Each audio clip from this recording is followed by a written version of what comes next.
As the X-ray technologies, we have patient coming, outpatient, inpatient. Some patient, even walkie-talkie patient, they call it. They walk and talk and come to the room, and sometimes they just boom, passed out. It happens, and so we have to, know our patient. We have to pay attention. Sometimes we are so busy just preparing everything and just get rid of that patient and make it quick, and next patient is, you are in the hurry. They made you do it quick, the procedure, but you have to watch your patient because emergency happens, things happens, incident happens with patients, so you have to be very aware. So, yes, can you read that for me? Yes. One constitutes an emergency. Any situation in which the condition of a patient or a sudden change in the medical status necessitates immediate attention and action. Yeah, okay, so you have to watch your patient. Things happen in the hospital, things happen in your room, and when patient come to the room, you are responsible for that patient. This is your patient in that time and moment. Maybe doctor orders something, is Dr. Smith's patients come to your room, but at that time, the patient in your room is under your hands, so you are responsible. So you have to pay attention to your patient, whatever happens. So medical imaging, can you read that? Medical imaging professional's role: preserve life, avoid further harm to the patient, obtain appropriate medical assistance as quickly as possible, must be able to recognize emergency situation and initiate emergency measures. So yes, okay, so the patient come there in your room, so you have to help patient if something happened, preserve lives. So, and know what is the emergency situation means and how you can help that patient. So first come to first. First aid for patient is make sure the patient is breathing, open the airway. So if patient is just fall on his face, so make sure the patient is breathing, open the airway, make sure the patient breathing. If there is a bleeding, just put something on whatever, maybe patient has broken, have some wounds when the patient fall, so control the bleeding. If there is a shock, you have to know what kind of shock is that. If you can, we are not doctors, but just I want to let you know. You have to practice within your scope of practice, You cannot act like a doctor. There is nothing that you can do above and beyond your professional limitation. You know what I mean? So within a scope of your practice, you have to help the patient. If there is a fracture, you think it might be a fracture wound, so you don't have to move the patient. And emotional support, at least you can offer emotional support until the help arrives. So continuing to evaluate until the help arrives. So in the hospital, when you go, in any clinical site, there is a crash cart. There is a when you go there, you can ask upon request what is inside it. They're gonna show you the emergency kits, items that inside the crash cart that is gonna help the patient in the case of emergency. There are other equipments, drugs that you're gonna get familiar with this, and you have to know where they are. Okay, they are always around the corner, in some corner in your department. When you pass by, you see them. They are crash carts. They are very important that you know where they are. So again, crash cart, oxygen, suction, AED, automatic external defibrillators. They are all around your department, and you have to know where they are. Okay, and how they use it. They're gonna teach you. You have to have a CPR classes is mandatory before you come to the, even I'm not part of the hospital worker, but I go to the hospital to visit my student, but I have to have my CPR license to go there. In case somebody just fell in front of me, I can do something. So you have, as a student, have to have that CPR certification mandatory to can be able to work and trained in the hospital, okay? And there are different kind of emergencies happening. Who's gonna read that for me? Yes? Radiology emergencies, shock, Mm-hmm. anaphylaxis, Anaphylaxis. It's an anaphylaxis, allergy reaction. Okay? pulmonary embolus, Mm-hmm. Blood clot. Okay? a blood clot that is traveled to another part of your body, Mm-hmm. diabetic reactions, hop, Hypoglycemia, hyperglycemia. hypoglycemia and hyperglycemia, Mm-hmm. semiculassic Cerebrovascular accident, like a stroke. stroke, Uh-huh. cardiac and respiratory failure, Mm-hmm. synoscope, Syncope. syncope, hypertension, and seizures. So there are so many kind of incident happen from a stroke, shocking, and a different kind of shock from the contrast media. Sometimes we have to inject contrast media to patient, usually mostly in the CT department. Have you had contrast media, CT or MRI with contrast? They inject some dye in your body. Who had it? Okay, so you had it. So how was it? How was the experience? How they do that? Pretty good. What? Pretty good. It was good? Yeah. Okay, I didn't know that contrast media had a good experience. Okay, tell me. It was like cold then hot. Yes, that's normal. They told you that it's going to be normal. You're going to have a cold and hot sensation. They are normal reaction, but beyond that, it's going to be an allergic reaction. So that's why you have to be aware of the contrast media shock. Some people, they have a very, very severe reaction. So yes, usually CT, I mean, in X-ray, we administrate contrast medium, but it's not as much as a CT. CT mostly contrast medium, and MRI, contrast medium, they're involved.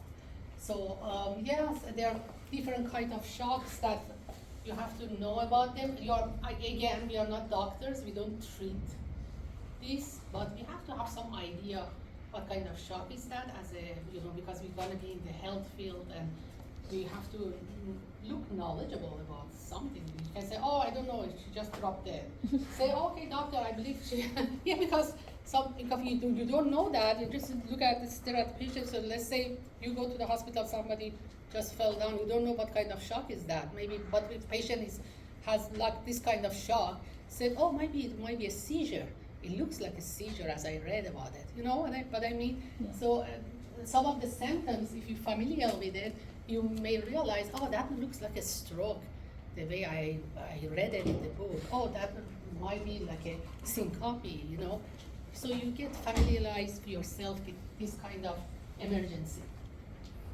Head injury is very, very important.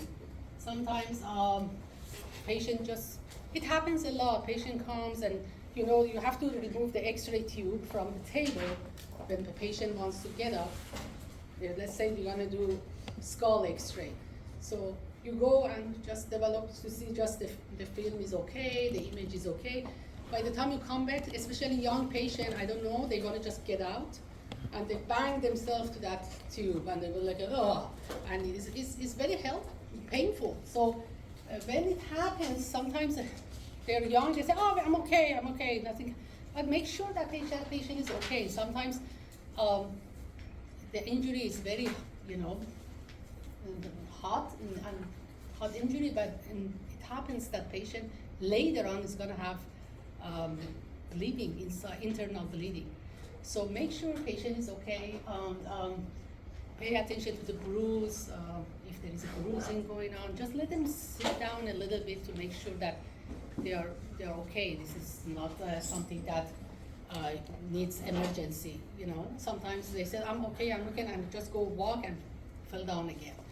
Elderlies, pay attention more to the elderlies. If something happened, head injury is very important, and if you think something is definitely wrong, you have to call your supervisor so they can send her or him to the CT to see if there is. So I heard one actress long time ago just ski incidents, just banged herself to a tree in Montreal, Canada, and she get up and said to her husband, "No, I'm fine, nothing happened." And she didn't have a hat or whatever. So they went to the hotel, and she said, "I have a headache. I don't know what is that headache." It was very famous actor. I forgot her name. And headache, and she just passed out. And they brought her to the hospital. She was internally bleeding, and she passed away, just like that. So head injury is very important. Don't just say, "Oh, okay, are you okay? Oh, I'm okay," and don't let the patient go away. Just ask them to, especially elderlies, just sit down if they feel very bad. Don't let them walk away. Just make sure that they are okay. Just keep them like 10-15 minutes at least to see if the headaches go away or the bruise pops out, something happens. So, and make a note. The patient fell and I do this, I do that. Just always cover yourself, because if something happened and it was under your hand, it's gonna be a big deal. So whatever happened incident, you have to make a note, make your supervisor know about it, and move forward. And follow up with the patient. Different level of consciousness. We have, again, alert patient. You just talk with patient, "Are you okay?" And they answer you. So you know that they are alert and conscious. And drowsy, you have to talk to them, "Are you okay?" A little bit louder, and what they respond to you. We have unconscious patient that they don't answer you if they are unconscious, but if you pinch and pin prickles and with the pin on the tip of their fingers and toes, they do respond to the stimuli. And there are some patients, they are comatose patients, when you pin prickle them, pinch them, there is no answer at all. So different kind of level of consciousness. So who's gonna read that? Somebody? Assess patient at beginning of procedure. Note signs of deterioration from one level of consciousness to another. Deteriorating head injury. Loss of consciousness from several minutes to hours. Persistent headache or headache that worsens. Repeated vomiting or nausea. Convulsions or seizures. Dilation of one or two pupils of the eyes. Clear fluids draining from the nose or ears. Inability to awaken from sleep. Okay, patient appearances, because again, we are not doctors, but patient appearances is very important. How they react after that head injury. Sometimes they feel nauseous. This is the first sign: nauseous, drowsy, not responsive very well. And they are the first steps, after several minutes and hours. I mean, you can keep the patient for hours, but within 15 minutes, you can see that patient didn't feel well, and the problem that they have, it gets worse. That's what it matters, that you have an eye on patient, and clear fluid from the nose and ears. That's going to be a severe head injury. That I don't know in the operation room how that happens, but this is mostly head injury for the accidents or car accidents or very severe head injury. You're going to have a patient and go to coma, or it never happened in the room, X-ray room. But light head injury happens, patient falls happens. So keep an eye on your patient and don't let patient go just quickly. Okay, there are signs again. Who's gonna read the signs? Signs and response. Okay. Signs: sudden irritability, lethargy, slowing pulse rate, slowing respiratory rate, change in level of consciousness, LOC. Response: maintain an open airway, move patient minimally, stop radiographic procedure, get medical assistance ASAP, monitor patient's vital signs. Okay, so again, when you see all these signs, even the breathing changes, the patient's just facial expression changes, doesn't respond to you anymore, and you talk to them and they don't respond. You say, "What is your name? Where we are?" And they are like, they are not responding. That's the way. You can even take the patient's pulse and go forward. But open airway, the first things you can do if they fall on their face or anything like that. But the rest, my opinion, you have to call for help first. And don't touch the patient, and stop whatever you do as a procedure. Don't continue say, okay, let me take her x-ray and after I'm gonna call my supervisor. No. You have to stop just airway, call for help, and just stay with patient and monitor his vital sign until the help arrives. Usually there is a nurse that works close by there with the radiography department, and the nurse is always available. So you can call the nurse and supervisor, and they come very quickly. Again, you can ask patient, as I said, what's your name? If they can respond. If patient can follow your commands. If you see they are not, that means something happened, and the patient must. There is a level of consciousness that you cannot be ignored. So do not ignore the patients if they are not responding to you. They feel drowsy. If they bang their head, just don't say, okay, I'm gonna just finish my X-ray and he looks fine, and you go do your X-ray and come see a patient doesn't respond to you anymore. Especially again, I insist the elderlies, they are very susceptible to fall and get a head injury very fast. What is shock? Who's gonna, Arnold, shock? A failure of the circulatory system to support vital body functions. When the body's not getting enough blood flow, not get enough oxygen. Okay, so again, a state of shock, something happened, lack of oxygen, patient just is in a state of shock, and the failure in the circulatory system. So there are different class of shocks, neurogenic, hypothalamic, cardiogenic, vesogenic. I'm just talking about hypothalamic. You can read all of this yourself. Hypothalamic shock, increase in patients' intervascular fluid in the body, and anaphylactic shock, the return of blood flow to the heart for some reason decrease. So blood pressure decreases. So patient blood pressure, you've heard that, say, somebody's blood pressure dropped and he fell or she fell. Have you heard that? Oh, the blood pressure of my grandma blood pressure drops and she just fainted, and this is one of the shocks that happens. The anaphylactic shocks, part of the vasogenic shocks, is very common in our career because we administrate the contrast media, the CT, we just talked about it. Who said it was good? What is your name? You said the contrast media was good? Me, Morgan. Morgan, yeah. You see, you're lucky. They ask you question that have your allergy with this, you have allergy with that, so you didn't get that shock. But some patient, even though they don't have any previous allergy to egg, shell, fish, and so many things that is in the list, but they just get the anaphylactic shock, and sign and symptoms is there. We're going to talk about it, and we have to alert the physician as soon as possible. So this one is happening in our when we administrate the contrast media. So when it's red, that means we're going to ask this. So symptoms of shock, again, difference. Each patient's reaction to shocks, different reaction to medication is different from other patient. Not every patient has all these symptoms. So who's going to read that very quick? Symptoms of shock: restlessness, anxiety, weakness, anxious or dull expression, and disorientation often precedes other sensory systems. Weak and rapid pulse, cold, clammy, moist skin, profuse sweating, shallow, irregular breathing, may be labored, rapid, or gasping.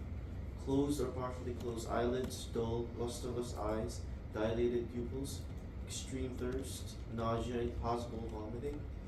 Gradual and steady drop in blood pressure to 90/60 or lower.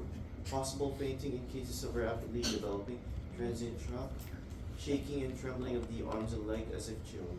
Okay, so most often you see that breathing changes, anxiety, they feel weak.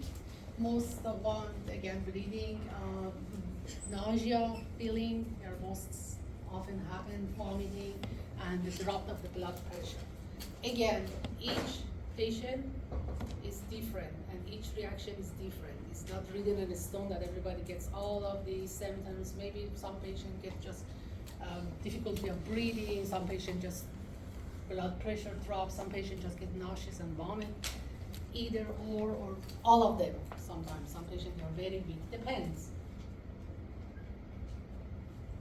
Diabetes patient, again, we adjust our own insulin in our body, and but some patient can't, and they call them diabetes. And for the balance of insulin, there are two type of diabetes, type 1 and type 2. So diabetes patient come to your under your hand. Maybe you want to administer contrast media to diabetes patient. You have to ask questions. There are protocols. If they have to take their medication, their diabetic medication, they don't have to. If they have to fast, how we can treat the diabetic patient is very important. So some diabetic patients have become hypoglycemic. What is hypoglycemia? Okay, read it. Hypoglycemia, excessive insulin is present, decreased blood glucose, low blood sugar, can occur if patient takes normal dose of insulin and does not eat. Exam preparation, signs of insulin shock, extreme hunger, weak, shaky, may sweat excessively, confused and irritable, sometimes aggressive. Patients often recognize early signs and need a quick form of carbohydrate or take glucose tablet. Yes, patient come for exam, so they said, oh, you have to fast, you don't have to eat, but they take their diabetic medication.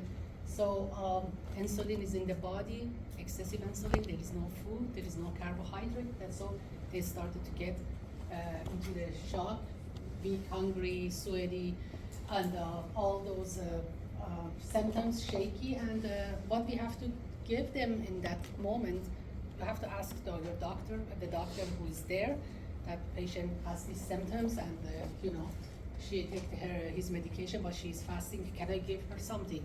You know, usually there are glucose tablets. You can even give them some orange juice, but doctor has to authorize it. You cannot, because there is an exam involved. Doctor has to let you know that they can do it or they can't. Okay, so but the reason you have to ask doctor and give them to the glucose tablets to stabilize that patient from the hypoglycemia. Again, everything has to do, you have to do it under the supervision of the doctor or nurse practitioner, that they are there. You just cannot give them the tablet, say, oh, you feel sweaty and oh, you didn't take, okay, take this and we're gonna do the exam. You cannot do that, but this is the answer for this question, what we're gonna do with the diabetes patient with the hypoglycemia. We can give them the glucose tablet. For the hyperglycemia, can you read that for me, please? Excessive sugar in the blood and characteristic of diabetes. Develops gradually over a period of hours or days. Excessive thirst and urination, dry mucosa, rapid and deep breathing, drowsiness, and confusion. Insulin required leads to diabetic coma if left untreated. These patients, usually they have their insulin shot with them, and if they have excessive blood sugar and you see those symptoms that they need water, they're very thirsty, they urinate, you go to the bathroom for urination a lot, and they are under your care. You have to let your doctors know that they have insulin shot with them, and I believe that they have hyperglycemia and they require the shot. The doctor is gonna come do it himself or authorize that patient, because usually patients do the shot themselves. So that's what happened.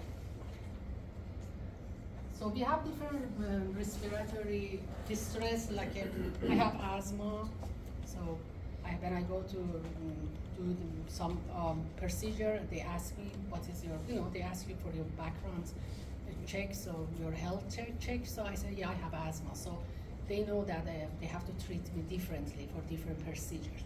So shocking, there are different, they have some kind of symptoms. And you're gonna go to the CPR classes to how to deal with this patient, choking. So this is a sign of, oh, I'm choking. Sometimes something, some food residue or even your saliva sometimes go to your windpipe. So you can breathe. So this is the sign usually people do when there's like a choking, I'm choking. So that's what happens. So this is a maneuver, Heimlich maneuver that you can do. And you're gonna learn all of these in the CPR classes. So I don't wanna go over this, but you have to learn how to do it. Even in case of patient maybe choke, swallowing, where there are some study, cookie swallow. You give patient cookie, they swallow, and doctor come, prepare the cookie swallow and with the contrast, and patients swallow it. Usually it's for the patient, they have difficulty swallowing. So a patient swallow and it goes the wrong way, and you have to know how to help the patient. And so that's the maneuver, Heimlich maneuver that you can do. Again, if patients choking again, opening airway is the first things you can do. If you can put gloves on and take the object, food out, if you can see it. If you cannot, don't touch the patient, just open the airway and ask for help. Again, for pregnant women, for infant, the Heimlich maneuver is different. We have CPR. Who's gonna read that CPR for me with a loud, yes? Medical and CPR. Medical imaging professionals should be familiar with an institutional protocol for cardiac emergencies. The professional technologist is encouraged to become familiar with all required skills and to achieve certification in all CPR procedures. On realization that a patient has experienced cardiac arrest, the appropriate alert should be intimate before CPR is begun. CPR must be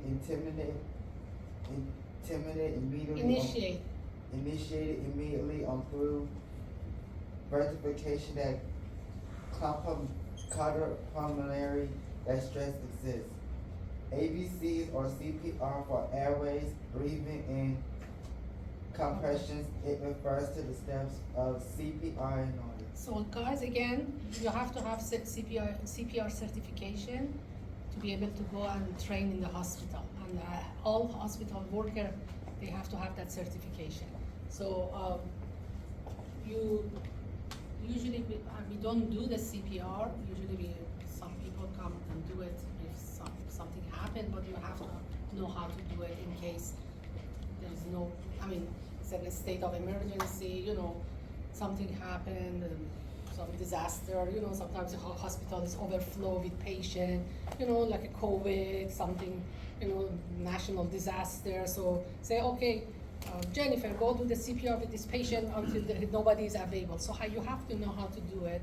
And airway breathing and compression, you're gonna get the class and learn. How many of you had the CPR classes so far? So you know how to do it.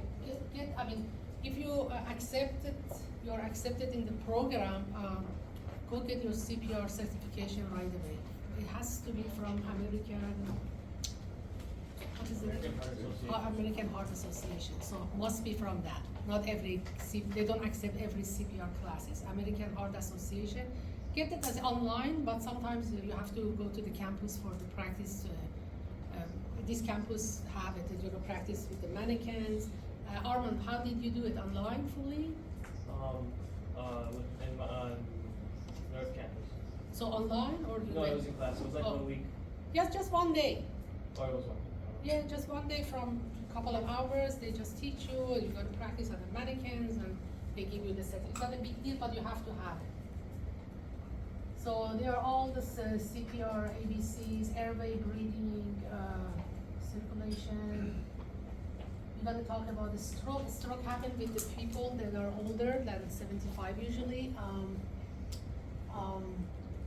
Some abnormality in the brain, vascular function, and there are warning signs.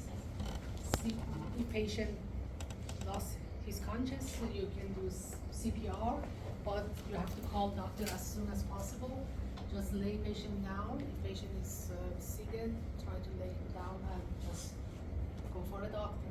It's a big deal. And the timeline for a stroke is very important because the more time passes, the more patient is going to have damage, brain damage. So you have to call the doctor right away.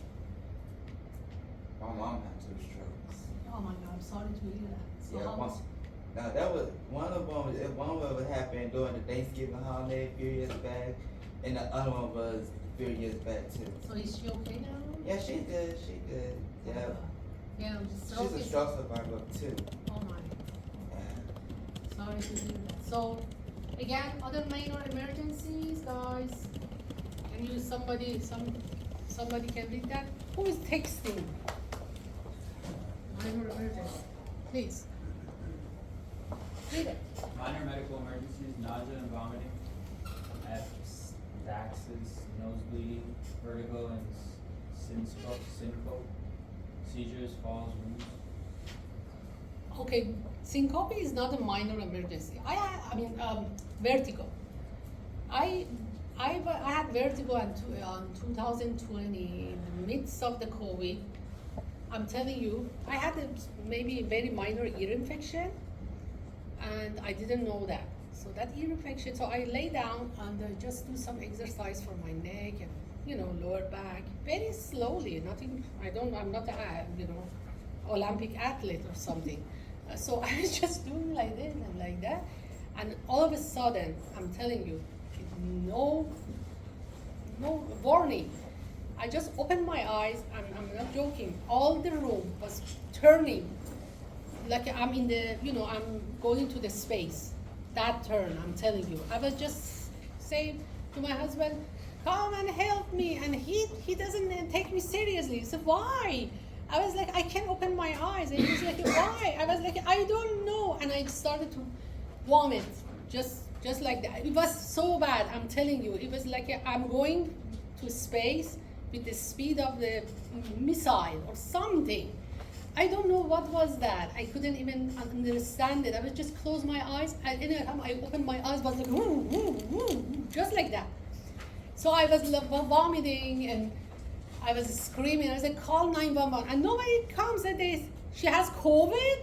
I was like, and somebody came after maybe 10 minutes because the 911 people, the firefighter, they're very close to my house. So they came and they were having masks because in the middle of COVID, we can't bring you to the hospital because we don't know we have a COVID, we don't have room.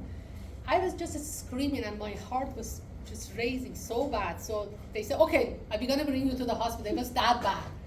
So they put me in that hallway in the hospital in the middle of the COVID, and they do COVID test on me, and I'm sorry to tell you that, vomiting all around the hospital. It was so bad. I was just screaming, say, "Give me something." I couldn't even open my eyes. I looked like I'm going to space. It was that bad. It's not a minor emergency. So they couldn't find any reason. They put me into the MRI, CT scan, whatever you think.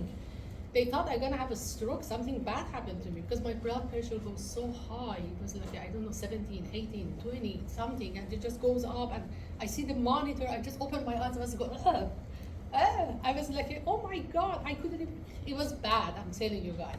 So I just stayed there in that hallway until the next morning. In that stretcher, there was no room. It's a horrible place. And the next day, I was a little bit okay, but it stayed with me for at least 6 weeks.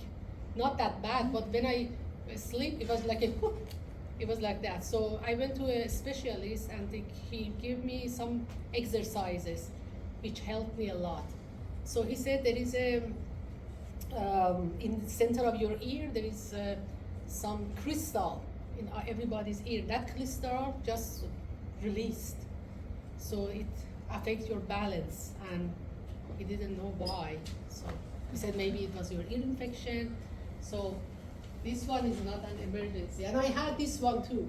So I have a package. I can give you a story of my epistaxis, nose bleeding after the I had a deviated septum. They did a very light surgery. I came home. I was okay after 2 weeks, and at the 3rd week, I started to nosebleed profusely, like crazy, like somebody punched me in my nose, just for a couple of days, they put tampons in, it was bad. So I know all those symptoms. The seizure, I didn't have that, thank God. Fall a lot, wound, you name it. So yes, they are minor, but if you don't take care of them, they're gonna turn into a major emergencies. Nosebleed, what we gonna do if it nosebleeding? Don't they like, No, I'm sorry. like put a nosebleed, don't they like do something at the head and put it back? I mean, in my country, they put the nose back. My father was a physician. He said you have to put your nose back. But here, they said do it forward. I don't know why every doctors and every country is different treatment. They use different treatment. But when we are in Las Vegas, we do things in the lab. When we are in America, you do it like this. So read it, please. Seldom life-threatening. Lean patient forward, pinch affected nostril against the midline nasal cartilage with finger pressure. Keep patient upright in chair. If bleeding first continues, apply a moist compress and seek medical attention if bleeding continues for 15 minutes. Yeah, I mean, I don't wait for 15 minutes. After 5 minutes, you call for medical attention. But you don't sit and look at your patient is bleeding for 15 minutes. That you just after 5 minutes, keep it, and if open and it's just bleeding again, so call the nurse. Don't stare at your patient for 15 minutes. You don't have that time. But if they said 15 minutes in here in the book, sometimes they are saying something in the book about even X-ray procedures, and the student asked me, Ms. Moaz, they don't do it that way in the hospital. I said, I'm sorry, I know whatever we teach is in the book is not in the hospital. In the practical life, they don't do it. So for the sake of AR-RTN examination, listen to this, remember this. After you finish, you go and follow the hospital protocol, because in the hospital, they don't do exactly what the book says. Even the X-ray, let's say, central ray, X-ray size of the cassette, collimation, and students come, Ms. Moaz, they don't do that, they don't do this. I said, I know, I understand this. Collimation, central ray, they might do it differently. Don't criticize any technologies because they're gonna get angry at you. Don't say, oh, my teacher said the central ray has to be 15 degrees cephalic and you put it 10 degrees, how come? Don't say that. Just listen, look at this, but follow the book. So guys, 15 minutes, remember. Vertigo, that's me. Who's gonna read that very quick, loud? Somebody from the back. Yes, somebody with contrast media. Vertigo, dizziness. Vertigo is often a precursor to syncope. Syncope. A patient who experiences vertigo should be assisted to a seated or recumbent And lay down. lay down Yes. position. Watch for orthostatic hypertension and vertigo when sitting patients up from a recumbent position. Yeah, patient with the orthostatic, I mean, if patient has the vertigo that I had, they can even be seated or nothing. You can just have to let them lay down and don't touch them at all. Syncope is fainting, lack of blood flow into the brain. It happens to people, they got shocked, see something maybe, or give them some news, bad news or something, just say, God forbid, oh, Jonathan had a car accident and he's in coma, and boom, somebody's just blood can go to the brain, so patient passed out. Again, put the patient in recumbent position, try to make the blood come back to the patient's brain. My father used to put the patient down and put the legs up, so blood flow back to the brain. Seizure is a big deal. Uncontrolled electrical activities between brain cells. Sometimes there are differences with different patients. It's not the same thing for every patient. And sometimes just there is no warning for the just patient just start to have seizures. Usually they have underlying condition when they have the seizures. Sometimes hereditary, sometimes age, sometimes brain damage, accidents, so forth. So many reasons for seizure. Care for seizures, again, just make sure the patient airway is open, call for assistance. And the rest, you can do all of this, but make sure that after the patient finish the seizure and doctor, nurse come and, take care of the patient. Sims position is a position that patient goes to the side and like this. So put the head away, not like this. So patient head in the side. So if the patient is nauseous and vomit, it doesn't choke on his own vomit. Okay, so put the patient like this. Because sometimes patient is nauseous and start to vomit, so put the patient in the side and head in the side so they can vomit and they don't choke on their own vomit. You have different wounds, burn, hemorrhage. Sometimes patient comes with when they have car accident and the wound, or sometimes after surgery the wound just burst and the Hissens wounds they call it. So, what is the conclusion of this? Again, recognize the emergency condition of each patient. Always ask assistance. We are not doctors, we are not nurse, but we have to know what kind of emergency patient has. So we have to have some idea. We have to have a CPR certification, and we have to have common sense. That patient is banged his head, just fell or banged his head through an X-ray tube or something.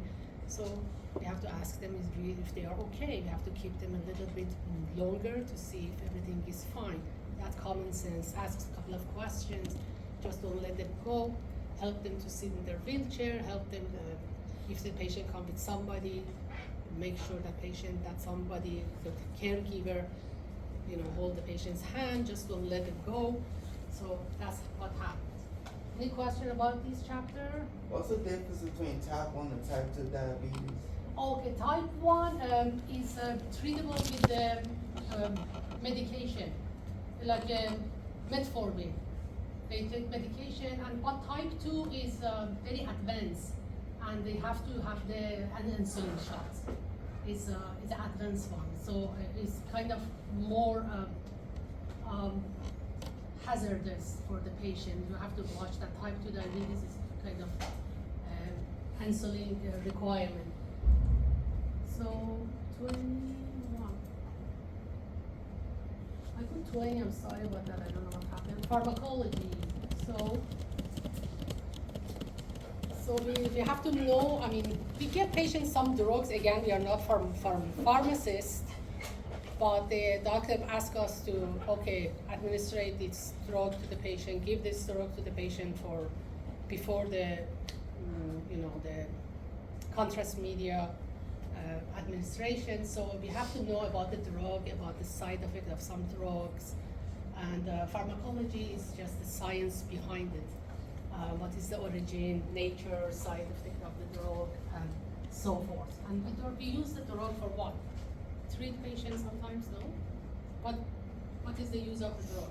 Somebody, make up. What is the use of the drug? Somebody. To treat patients? Treat patients, prevent disease, and so forth. There is a physician desk reference, so they are publishing annually. I don't know if I never seen them in the pharmacist desk. They have to be there. They have information about the drug type, the side effect, whatever the drug they give to the patient, they are there. And it must be on the pharmacist counter somewhere. If you might ask, they have to have it. You say, the doctor gave me, I don't know, azithromycin. I just want to see the side effect, what kind of drug is that. Now the pharmacists give you the print. You see that print they give you with your drugs, all the side effects, They give you that, this is part of that, information from the physician desk references, but they have to have this too. Classification of drug, we have different classification of drug. We can action, how the drug action in the body.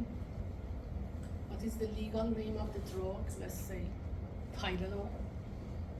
And how we can use the drug from tablet, inhalant, suppository, what else? Suspension, you have to shake them, transdermal patches. Have you had patches as a drug? They are birth control patches. The people are nicotine patches. Have you had nicotine patches? That's the drug. You know, people, they're a smoker, they don't wanna, they wanna quit smoking, they are nicotine in the patch, they put it there. They call it transdermal patch, and they give them nicotine a little bit. They remove the dose, and until the patient doesn't feel that they need the cigarette anymore. So there are different kind of drug, different form of drugs. Drugs have trade names that given by manufacturer. It's a copyright name. Let's say Tylenol. Nobody else can use that. Is a copyright for the Tylenol. Use that name for their acetaminophen drug. It's just for Tylenol. Chemical name is a name that chemically they give it to the drug. The chemists give it to the drug, and generic name, the official name before approval, say ibuprofen and Motrin. Ibuprofen is the generic name for the Motrin. Okay, that's how it works.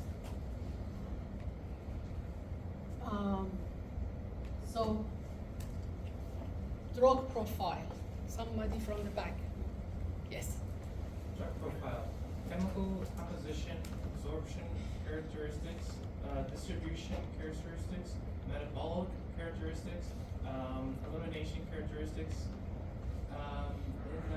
indication, action and effects, interactions and contradictions, and patient reactions. So yes, how the drug compose chemically and how it absorbed in our body, how is this distributed, diluted in our body, how our body react to it, metabolism, how the drug after get that effect, the residue, how it eliminates it from our body. Again, what are the side effects? Some drug, I took a drug, the doctor gave it to me the other day for, I had, chest congestion, I was very sick, and it was kind of a steroid, and I don't know why he gave me a steroid, and I took it, and yesterday I literally had a heart attack, and my chest was just in so much pain, so I went to just go over the side effect, and so one of the side effects was heart attack. I was like, okay, I don't want to take this steroid, I'd rather have the chest congestion and just take something from the over-the-counter, because I don't want to have heart attack to, steroid, and my daughter said, don't take that, and it was bad, I'm telling you. So I read that, and my mouth was so dry. One of the side effects was that very, very severe dry mouth, difficulty of sleeping, and chest pain that connected to the heart attack. I was like, oh no, my chest congestion is not that bad, so I don't want to take any steroid, so I didn't take it. My doctor said, anything, I always give it to you, you don't take it, because I read the side effect. The side effect is more than the cure. So I was like, oh no. So I didn't take it. I don't know if I did make a right decision, but I started to have a heart condition. So again, patient reaction to the drug. Each patient reaction is different. Pharmacokinetics process. What is the pharmacokinetic process? Can you read it? Glasses. The study of quality, absorption, distribution, metabolism, and excretion of drugs. Individuals process drugs differently depending on their age, nutritional status, ethnicity, existing pathology, immune status, and many other factors. So yes, that's the pharmacokinetics process to study how the drugs affect the body from the time you take it You absorb it, distribute it, and exertion, and each individual again react differently to drugs. Even your ethnicity affect whatever you take, the drugs, your age. If you have pre-existing condition, your immune system, maybe somebody much younger than me get that steroid, nothing happened, and they get better. I used to get that steroid when I was maybe 30 years old, nothing happened to me. This time, I started to have heart attack. So, drug absorption. So, drugs, you take it.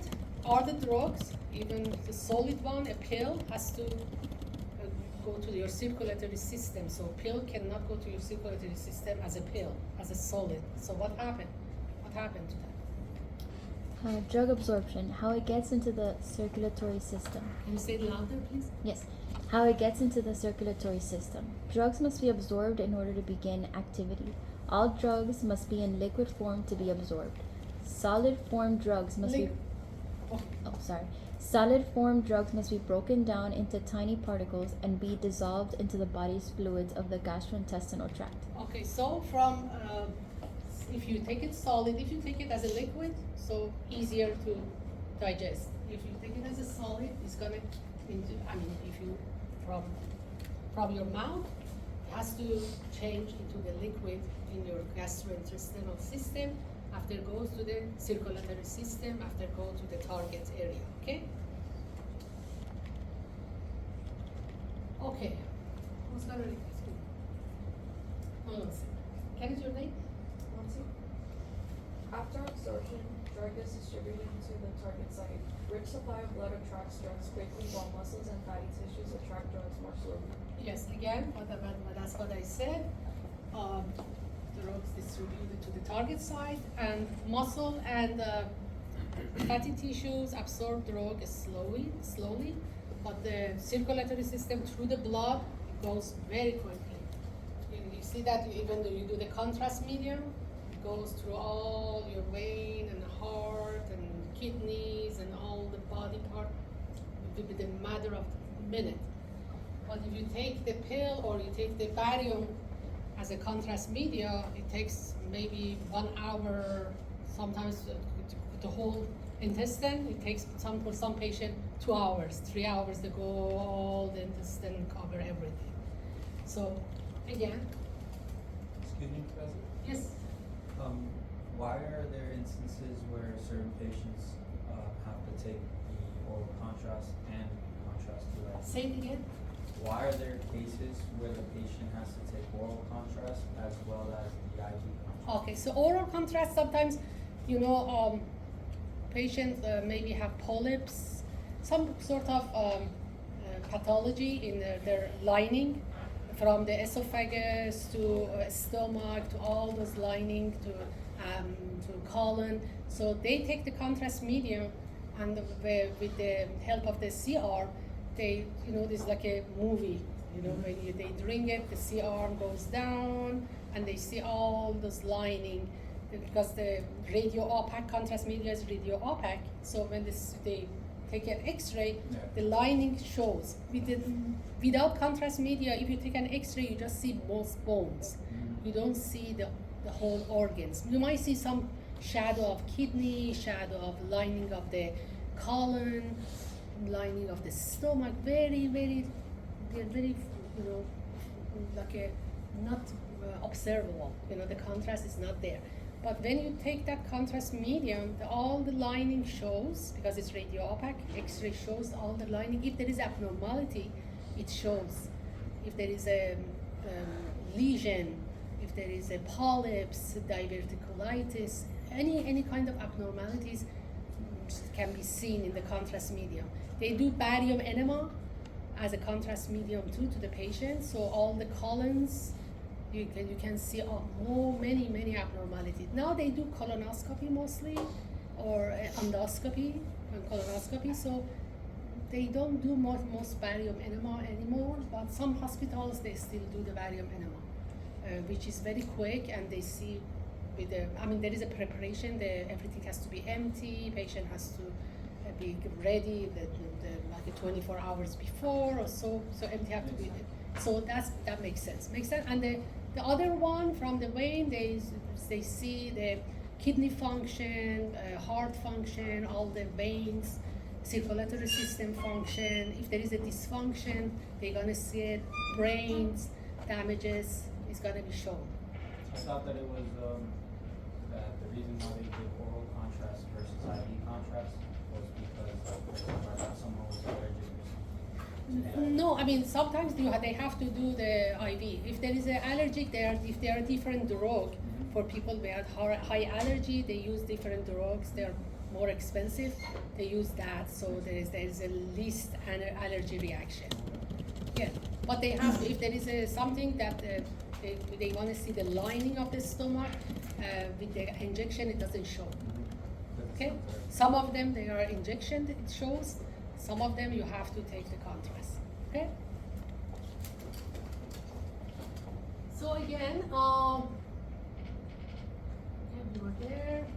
Drug metabolism. The metabolism of drug happen in the liver mostly. The reaction of the drug, but metabolism again affected by different patient, different metabolism, patient age, time of the day even happen to them. Sometimes the doctor said you have to take this in the morning. You see that after breakfast? No, you don't have to take a food. You have to take this before food. You have to take this 3 times a day because the metabolism and time of the day is important for the drug effect. Okay, so it's not, and the age, genetic, if you have a disease already in the body, it's going to affect the drug metabolism. But it occurs in the liver. Exertion of the drugs usually occur where? In the kidney. Kidney, through urination, excessive of the drugs, but through biliary tract, lungs, sweat, saliva, and breast milk, the excessive of the drugs,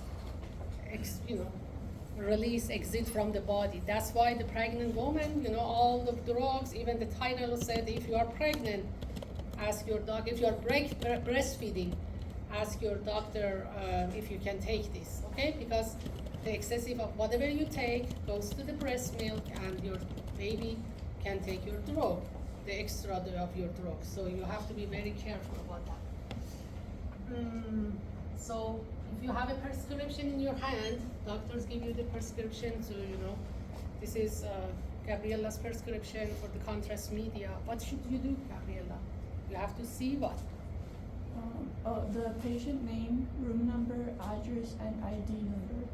Drug name, dosage form, route of administration, date order is written, and signature of prescriber. Yes, so when the doctors give you the prescription and the drug is there, the prescription is there, double check everything. So, okay, patients, this is the drug for Gabriella.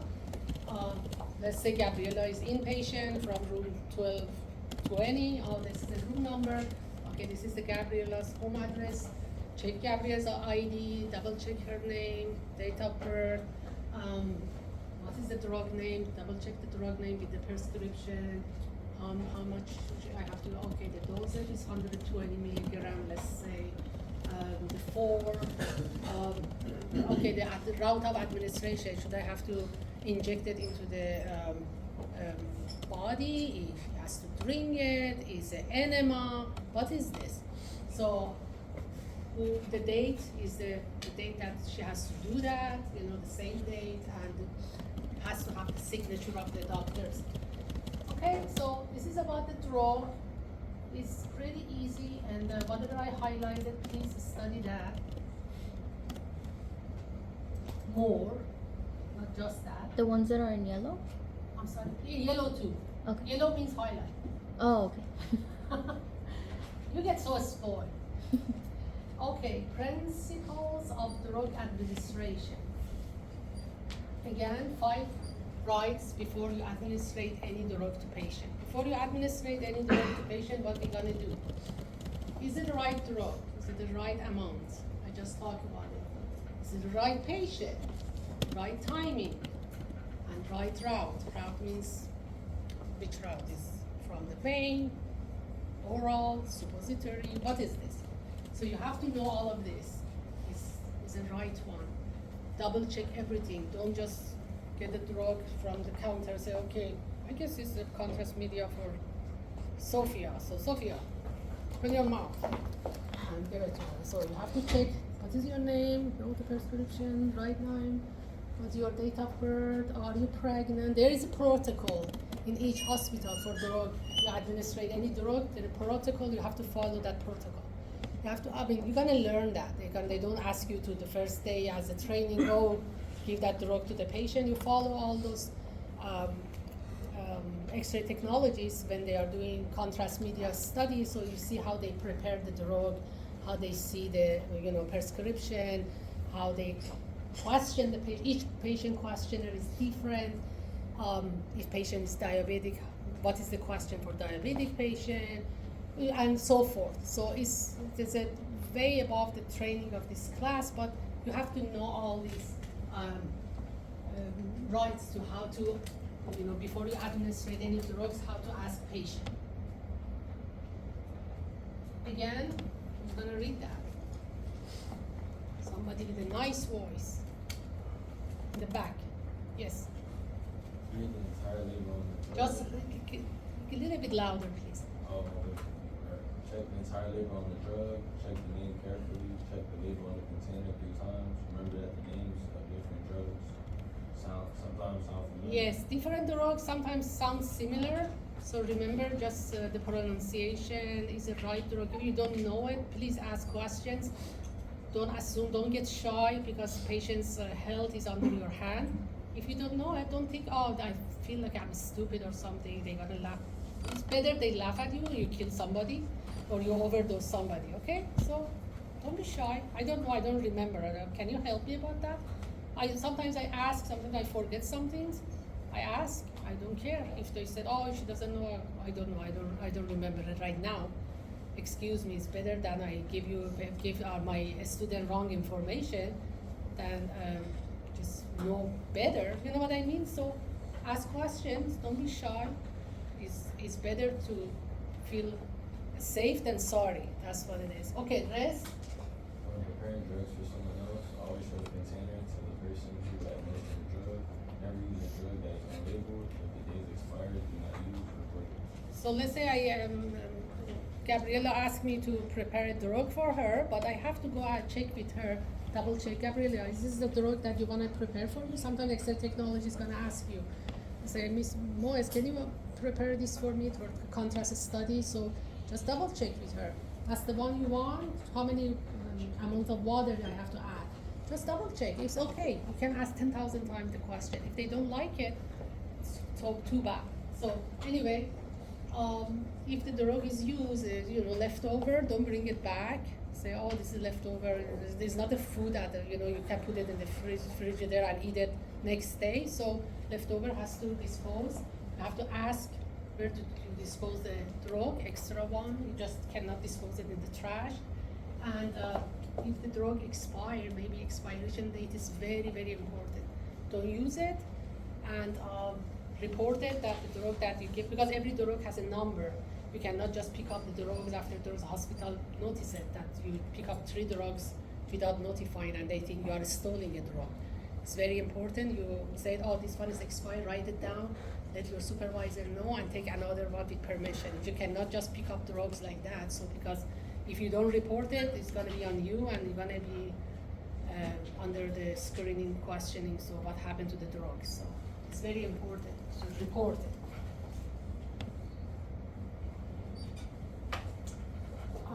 Right amount of the drug, measure it carefully.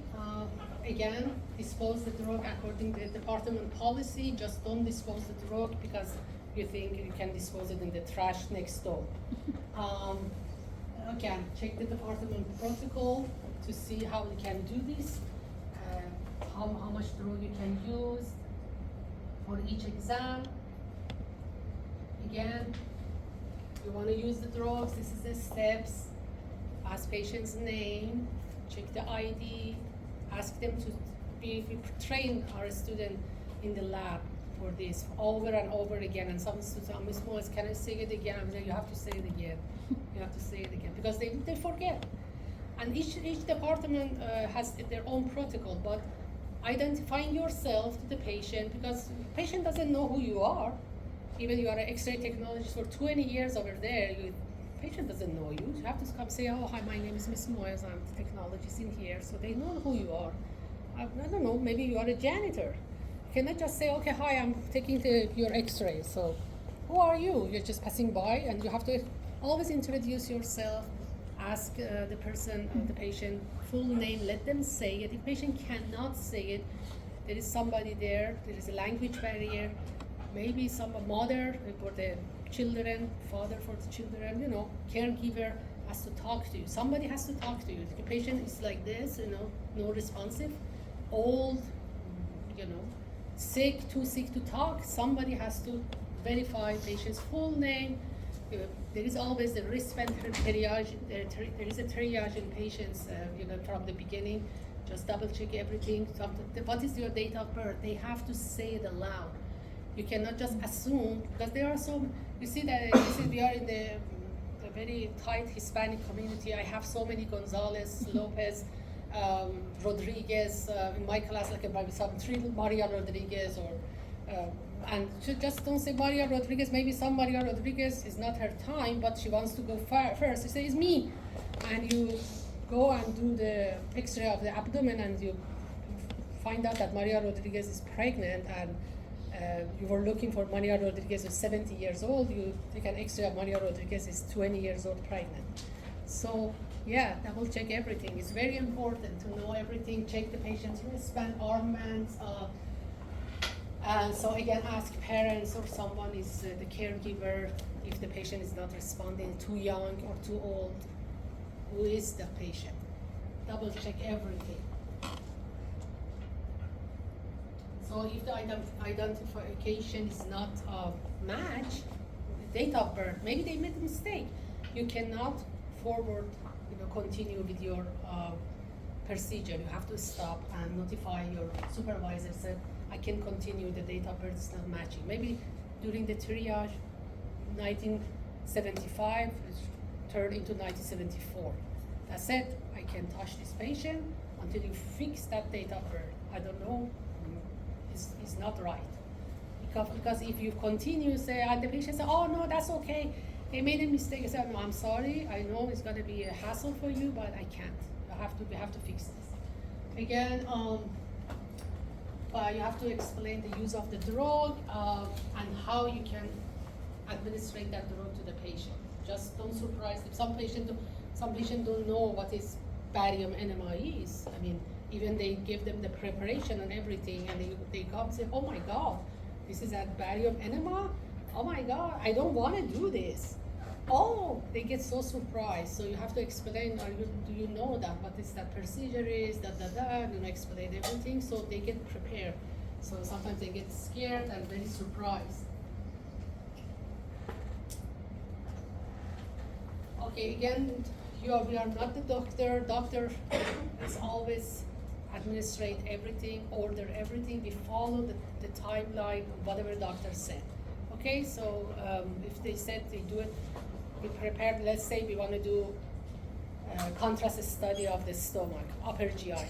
We take an scout, one just before they take the drug, we take an abdomen X-ray, we show it to a doctor, say, okay, doctor, this Gabriella came for the contrast study, and this is the first X-ray of the abdomen before they take the contrast, and Dr. Sears say, okay, move forward. So doctor has to okay with that. Okay, you just cannot continue, do whatever you want. So again, timeline is under doctor's order. After you administrate anything, any contrast, just don't leave the patient unattended. You have to stay with patient, make sure there is no allergy reaction, ask them if they are okay. And if you see any sign, you have to call for help. Okay, so can somebody read this for me? Yes, you. Right route, the right must be used. The physician usually specifies the route by which the drug should be administered. The radiographer must be familiar with the terminology associated with the most common routes. So different routes for administration the drugs. Again, the doctors choose that routes. You don't choose it. You don't say, oh, okay, I believe I'm gonna give you the shot. Oh, I believe I'm gonna give you the contrast, you just drink it. So whatever doctor order, you follow the doctor order. The route is under doctor's order. So when administrating the drug, what we have to do? Yes? When administering drugs, you must record name of drug, record route of administration, particularly important for parenteral routes, record amount of drug administered, record time of administration, record patient's reaction to the drug you administered. The bottom line is you have to record everything, okay? Just don't think this patient is okay and patient is healthy, you can get away with something. Patient, I'm telling you, healthiest patient can fall, get allergy reaction, something happen. Even after they walk maybe a couple of steps from the room, boom, they passed out. So you have to write down whatever you did, name of drug, name of the route, administration of the drug, time. If the patient has no reaction and patient was okay, time this and recorded everything for your own safety. So error associated with wrong drugs is the most common legal problems for all the healthcare workers, and us is the same thing. So whatever error happens, you started to administer something that you shouldn't do, you have to stop it and report it immediately and write it down, whatever happened, and follow the protocol of the hospital and the chart and see what is the next follow-up for your error, okay? Please report it and don't hide it, don't get scared, because you hide it, they're gonna find out who did it anyway. Because it's gonna be, whoever patient comes, it's gonna be under your name. So, Armin, read that. 3 classes of administration routes. Enteral uses the gastrointestinal, GI tract, rectal. Parenteral, intravenous, intramuscular, and subcutaneous injection. Topical, applied to a body surface. So, yes, enteral, whatever you drink, goes to your, from whatever, let's say, hole in the body, that's enter from the body. Rectal, vaginal, GI tract, enteral. Parenteral, what is the intravenous? What is, like a shot, different kind of shot. Intramuscular, intravenous, subcutaneous injection, any kind of injection. And topical, whatever cream, ointment you put on your body, that's the topical. Again, same thing. Again, remember that enteral routes, oral, rectal, vaginal, parenteral routes. Again, whatever shot it is, intermuscular, intravenous, subcutaneous, intradermal. So, somebody read that for me, please. Drug administration supplies. Parenteral administration uses syringes and needles. Needle diameters expressed in gauges. Gauges. So needle diameter is this. Needle diameter we call it gauges. Gauges depends, like a 22 gauges is smaller, or 18 gauges is smaller. Which one is smaller? 22. Okay, remember that. Okay. So different syringes for parenteral drugs administration. Different syringes. We have syringes for insulin shot. Have you seen the small syringes? Sometimes they are prepared syringes with the medication inside it. Different syringes, pre-filled, tuberculin syringes for the test. Sometimes, like they have allergy tests. There are small syringes. They call tuberculin syringes. and insulin syringes, epidermal syringes for vaccination, and so forth. Again, somebody brave in the back, very, very back. Yes, yes. Para-enteral administration. Drugs that are injected have a rapid onset of action because they are absorbed directly into the bloodstream. All forms of parenteral administration require the use of a needle, syringe, and container. Requires aseptic technique. How many of you had parenteral administration of the drug? Okay, go to get the blood. How many of you get the blood? Go to the phlebotomy. So how they do that for you? They clean up, area, aseptic, with alcohol pad. So clean up the area. It has to be clean because there is an injection involved. So, and the effect is very rapid because it goes to the circulatory system, and the drug's effect is just within a minute. Again, we are talking about the long bevel of the syringes and short one. Somebody read that for me. I want to wake you up. Needle. No. Somebody else. You always read. Okay, you read. Needles, long or regular needles are usually used for intramuscular or subcutaneous injections. Short needles are commonly used for intravenous injections. So long one makes sense because muscle is the last part of the dermal section. So you need the longer bevels to go there, go to the muscle. Sometimes you have shot in your gluteus maximus, so it has to have a long beaver goes there. And for subcutaneous one, we need a shorter one. We don't need that long one because it's under the dermal. Okay. Okay. Somebody in the back. Yes. Paraneal. Can you speak loud a little bit, please?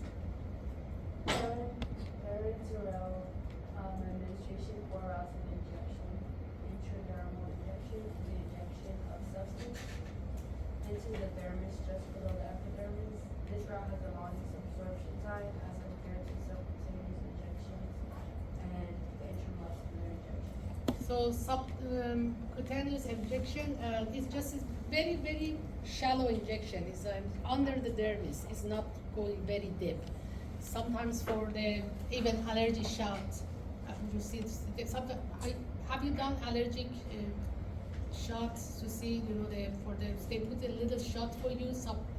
I had everything. So they put some very small amount of whatever is you might have allergy of that drug, and they put it under just beneath your dermis, so to see what kind of reaction you can have.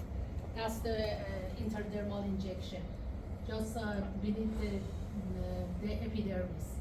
So this is that. You see, it's very, very shallow injection, as you see it. You have the subcutaneous one. This goes more into the subcutaneous, the epidermal layer.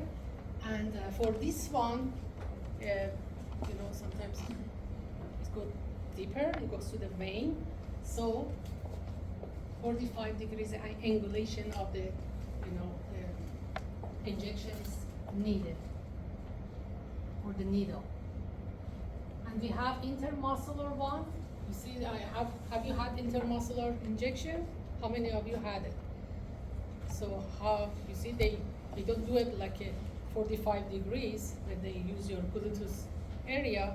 They do it straight, like a 90 degrees. No, isn't it? I mean, you didn't see it. You feel like it doesn't go for angle. It goes straight, like a 90 degrees. Okay, so intermuscular injection. Drug placed into the muscle tissue. Intravenous injection, usually they use the antecubital vein, basilic vein, and cephalic vein between these, in here in the crest of the elbow, and venous injection is the most rapid one. The reaction is just within a minute. When they inject the contrast, just they put you in the CT machine under the CT equipment, and they see all reaction in the kidney, whatever they are looking for. It shows. We have different kind of IV injection. I don't stress out about these IVs, but you have to know the only things you have to know about IV, that there is IV pumps, because they show you how to, when you want to take an X-ray, then there is an alarm. Sometimes you move patient is under the IV, you move the patient in the wrong way, and the alarm goes off and make a very scary sound like a patient is dying or something. But you have to know how to turn the alarm off and on. But do not touch anything on the IVs, or do not remove any IVs from patient's hand or area that are interested. You want to take an X-ray. If you want to do it, ask the nurse that help you to move them away or whatever you have to do, but don't do it by yourself, okay? And we're going to show you how to use that pump if you want to turn the alarm off or on or move it away. And venipuncture, again, directly goes to the vein. You all have venipuncture somehow. You went for blood work, lab work, they do the venipuncture to you. So sometimes, it happens to me all the time because I don't have a good vein.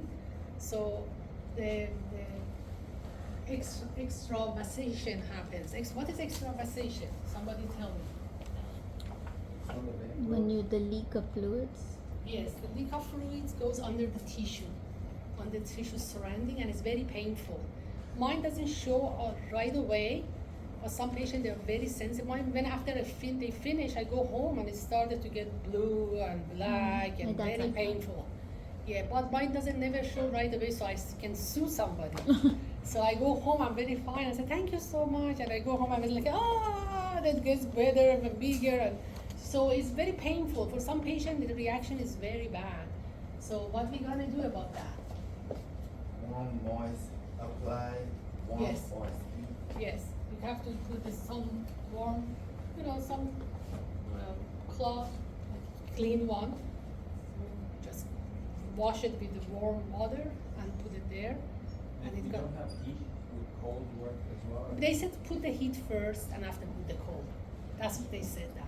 Again, that's the American way. The department I work at in CT, I've seen below a vein, and obviously the contrast injection that's injected under the skin. And I've seen both, where some people are like, immediately throw ice, some people are saying immediately put heat. Yeah, I believe you. No, Again, I'm just saying, I don't know. No, that's a student said the same things, because they say, Miss Moyes, we saw that. I said, whatever you said, do it in your department. If they said put a cold. But the standard is heat. Oh, the standard is warm, not the hot, warm. So follow this, but again, whatever in your hospital do, they do it, follow them. Each hospital has their own protocol. You cannot fight with them, say my book said so, because the book said, but for the sake of the book, for the sake of the ART, remember that extravasation, you do this. What is the conclusion of that? Always follow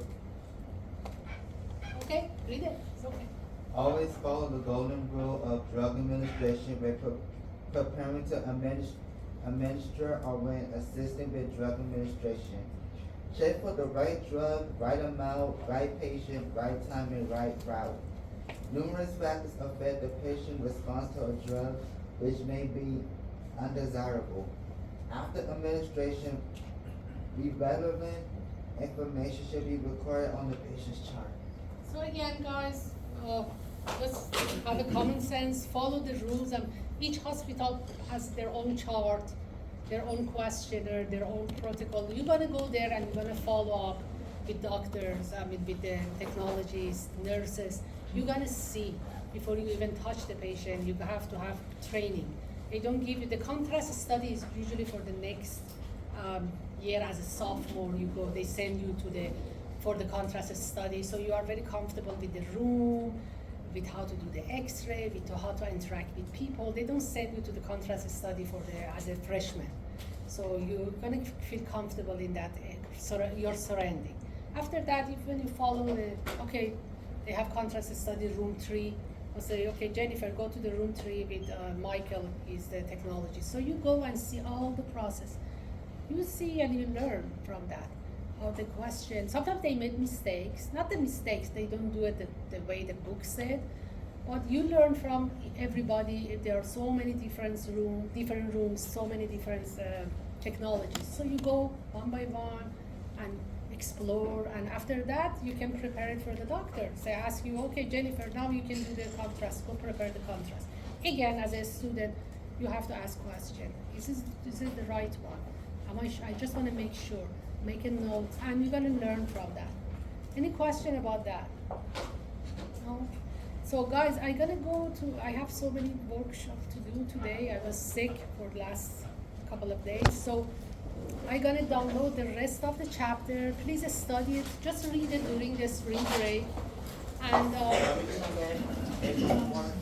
so yes, the April 28th you don't have class.